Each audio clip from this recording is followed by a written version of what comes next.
like that. So I always feel a certain amount of sort of my compassion or peace of mind. I think real seed comes from my mother. Of course, later, with help of my teachers, my gurus, and through my own training or meditation, of course, further strengthening these naturally there. But real seed come from my mother.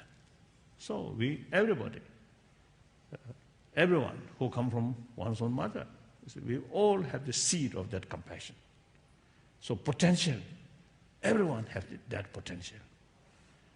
Now important thing is realize that and pay more attention about that and utilize that potential. Then your life becomes more happier, more peaceful. And I think there's many ways to bring inner peace. One way, more compassionate attitude.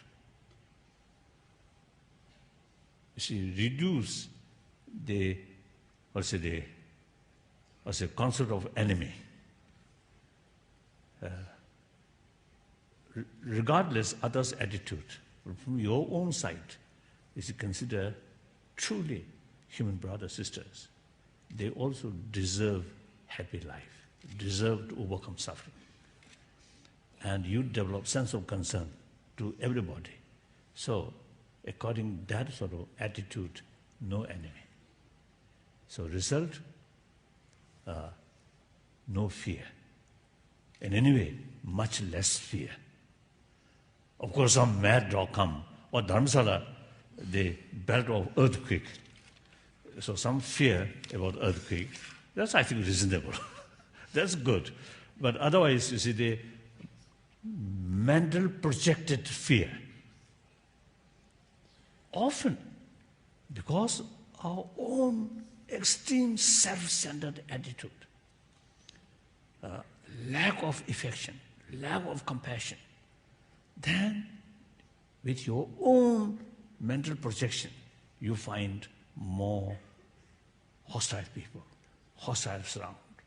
Result, much more tense, much more fear. And that fear transformed unhappiness, sometimes anger. And anger brings violence. So therefore, compassion really brings inner strength. Compassion brings trust, openness. That brings more friend, more affection from other. So result, you feel happy. More compassionate heart, look this side and front, you feel, oh, human brothers, sisters, some kind of intimacy there. And then look this side, oh, human brothers, sisters, here also, like that. So then you feel calm, happy. If you keep here suspicion, hatred, anger, and anger brings suspicion. Suspicion destroys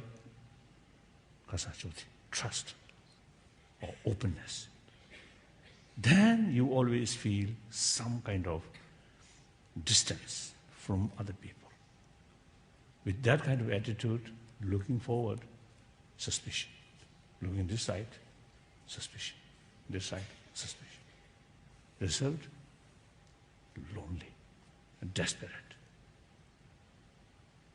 So these are psychological working, psychological nature. Some time back in Stockholm, I met one great American scientist. Now I forgot his name. When I met him, his age over 80s.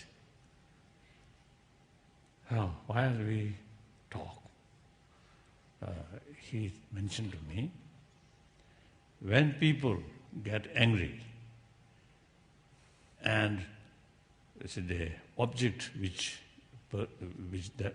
you feel anger, that object remains, appears very negative.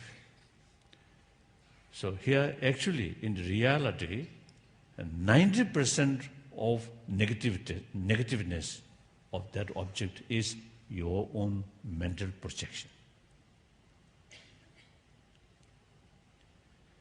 So this is some Buddhist literature also, you see, clearly mentioned like that.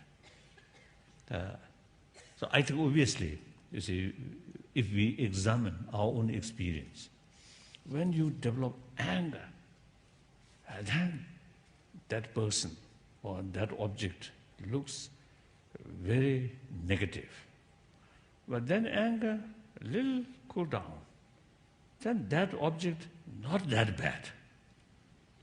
Then eventually develop some attachment, then that object really appears very beautiful. Similarly, when we develop attachment, that object really very nice, looks very beautiful. Then due to some other factor, you develop little hesitant. Or, example, I think as a human being, at the beginning, too much attachment, very closeness feeling. Then due to something, when you develop some distrust, some suspicion, then that positive appearance, the same object, but little change. Then eventually hatred, that I think a blind attachment sometimes often turned into hatred. Then the same object, but appears very negative.